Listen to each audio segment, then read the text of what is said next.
साथियों, हमारे समाज में, हमारी व्यवस्था में महिला को या बेटी को ज़मीन और जायदाद रखने का कोई अधिकार नहीं था। एक महिला को या एक बेटी को अपने बाप की जायदाद में, उसकी विरासत में उसका कोई हिस्सा नहीं था।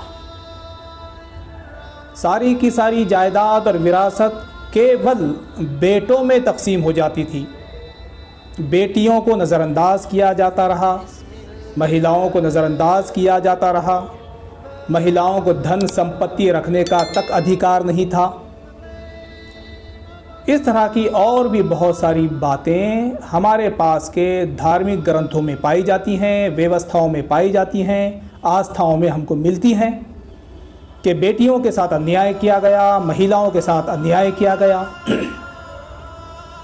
आप खुद सोचिए कि ये अन्याय नहीं तो और क्या है, ये जुल्म और नाइंसाफ़ी नहीं है तो और क्या है कि बेटों को या पुरुषों को धन रखने का अधिकार, संपत्ति रखने का अधिकार, ज़मीन जायदाद रखने का अधिकार, लेकिन महिलाएं उससे वंचित और महरूम।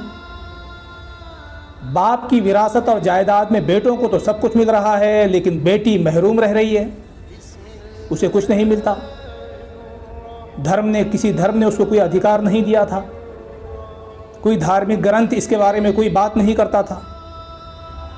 तो क्या ये अन्याय नहीं था? यकीनन ये अन्याय ही था। और इस अन्याय को दूर किया, न्याय दिया पैगंबर मोहम्मद सल्लल्लाहु अलैहि वसल्लम ने, ईश्वरीय ग्रंथ दिव्य कुरान ने और मानवता धर्म इस्लाम ने। इस्लाम ने कहा कि बाप की विरासत में, जायदाद में बेटियों का भी हक है, अधिकार है। बाप की विरासत में अगर बेटों को मिलेगा तो महिलाओं को भी मिलेगा, बेटियों को भी मिलेगा। बेटियों को या महिलाओं को धन रखने का अधिकार है, संपत्ति रखने का अधिकार है, कमाने का अधिकार है, ज़मीन जायदाद रखने का अधिकार दिया गया। इस तरह से महिलाओं पर होने वाले इस अन्याय को इस्लाम ने दूर किया, पैगंबर मोहम्मद सल्लल्लाहु अलैहि वसल्लम ने दूर किया।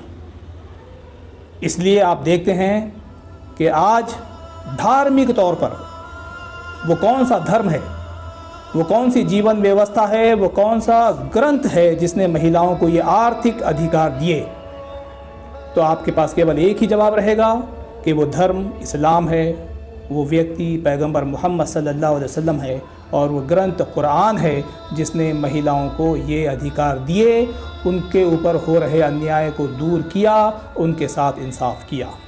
इस संबंध में और भी जानकारी आप अध्ययन करके प्राप्त करेंगे, ऐसी मैं आशा करता हूँ। मेरी बात को आपने सुना, इसके लिए बहुत बहुत शुक्रिया।